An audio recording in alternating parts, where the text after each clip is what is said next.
کیا ہم روز فون نہیں سنتے؟ کیا ہمارے پاس جو SMS آتے ہیں ان کے جواب نہیں دیتے؟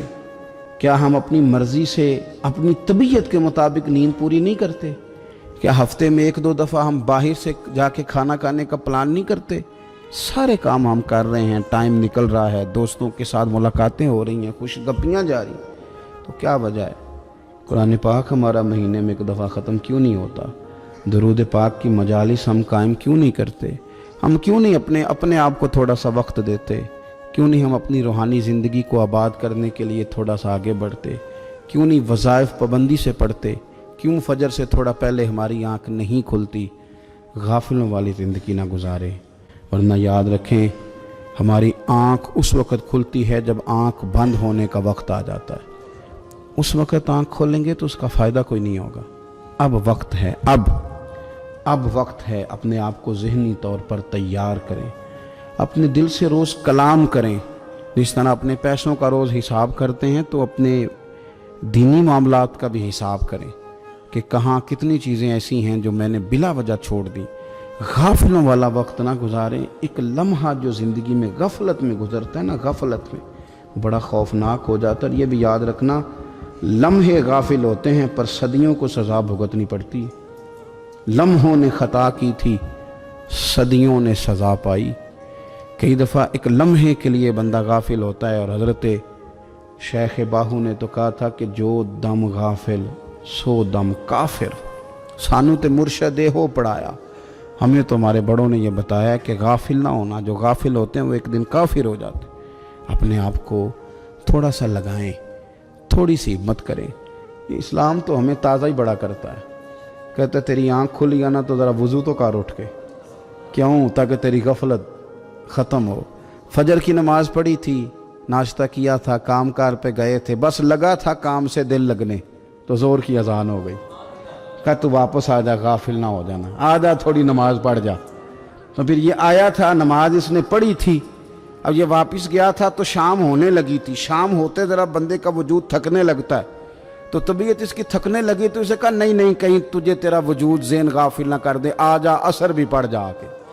تو یہ واپس گیا تھا کہ وہ پھر غلبہ ہونے لگا تھا اس پر، تو اسے کہا کہ نہیں، دن جا رہا ہے، رات آ رہی ہے، اس کے بیچ بھی نماز پڑھ تاکہ دن رات تیری عبادت کے گواہ ہو جائیں، آ جا۔ پھر یہ سونے لگا تو اسے کہا ایسے ہی نہ سو جانا، تو عشاء پڑھ کے سو، کیا ملے گا؟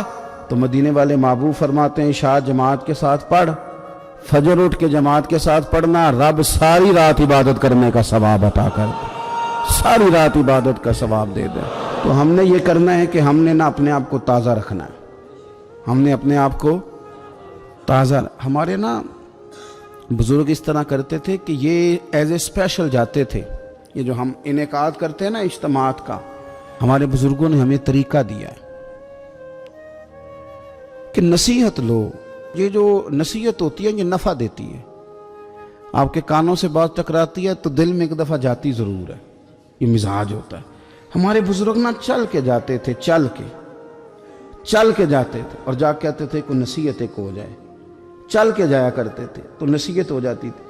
حضرت داؤد طائی رحمۃ اللہ تعالیٰ علیہ ارشاد فرماتے ہیں کہ ہارون رشید بادشاہ آیا، کئی جگہوں سے ہو کے میرے پاس آیا، تو میرے ساتھ ہاتھ میں لایا، سلام لی تو بھی ہاتھ پکڑے ہوئے تھے، تو کہنے لگا حضور کو نصیحت کر دیں۔ تو میں نے کہا نصیحت کیا کرنی ہے، تیرے ہاتھ بڑے نرم و نازک ہیں، دیکھنا کہیں جہنم میں جل نہ جائیں۔ کہتے ہیں وہ نصیحت میں نے کی تھی، لیکن جب وہ میری نصیحت سن کے رویا نا تو اس کے رونے سے میں نے بھی رونا شروع کر دیا۔ تو میں نے اسے کہا نصیحت میں نے تجھے کی تھی، لیکن دیکھ اس نے میرے دل پہ کتنا اثر کیا ہے۔ نصیحت ہمیشہ یہ بھی غفلت سے جگائے گی۔ کوشش کریں کوئی بات سیکھیں، کسی سے کچھ سنیں، کوئی خیر کا جملہ لیں، تاکہ دل جو ہے نا وہ مردہ۔ حضرت سری سکتی رحمۃ اللہ علیہ درخت کے نیچے بیٹھے تھے، تو درخت سے کہنے لگے کئی دن ہو گئے ہیں کوئی نصیحت نہیں کسی نے کی، تو چل تو ہی کر دے کوئی، میرا دل سخت ہو گیا ہے۔ تو اللہ نے درخت کو زبان دی، وہ بولنے لگا، کہنے لگا میری طرح کے بن جائیں، خود دھوپ میں جلتا ہوں، لوگوں کو چھاؤں دیتا ہوں، لوگ روڑے مارتے ہیں اور میں انہیں پھل دیتا ہوں۔ تو حضرت فرمانے لگے تیری بات نے میرے اوپر بڑا اثر کیا، ایک سوال نہ پوچھ لوں؟ کہنے لگا پوچھ لیں، تو فرمانے لگے تو اتنا ہی اچھا ہے تو تیرا انجام کیوں نہیں اچھا؟ جب تو خشک ہو جاتا ہے تجھے جلا ہی دیا جاتا ہے۔ اصل تو یہ نا کہ انجام بندے کا ٹھیک ہو، آخرت اس کا انجام ٹھیک ہو، تجھے جلا دیا جاتا ہے۔ تو کہتے ہیں درخت کہنے لگا حضور آپ نے تو مجھے کہا تھا نصیحت کرنے کا، اب آپ نے مجھے شروع کر دی ہے اور میری نبض پہ آپ نے ہاتھ رکھ لیا ہے، بڑا اچھا کیا مجھے آپ نصیحت کر رہے ہیں۔ کہنے لگا حضور میرے اندر بڑی خوبیاں ہیں پر ایک خامی ہے جس وجہ سے میرا انجام ٹھیک نہیں ہوتا، میرے پاس استقامت کوئی نہیں، جدھر کی ہوا ہوتی ہے میں بھی ادھر کا ہی ہو جاتا ہوں۔ اگر کہیں استقامت ہوتی تو پھر میرا یہ انجام نہ ہوتا۔ استقامت اختیار کریں زندگی کے اندر، استقامت جو ہے وہ انسان کا انجام ٹھیک کرتی ہے۔ اللہ کے حضور دعا ہے مالک کریم ہماری حاضری کو قبول فرمائے، ہمارے حال پہ رحم فرمائے۔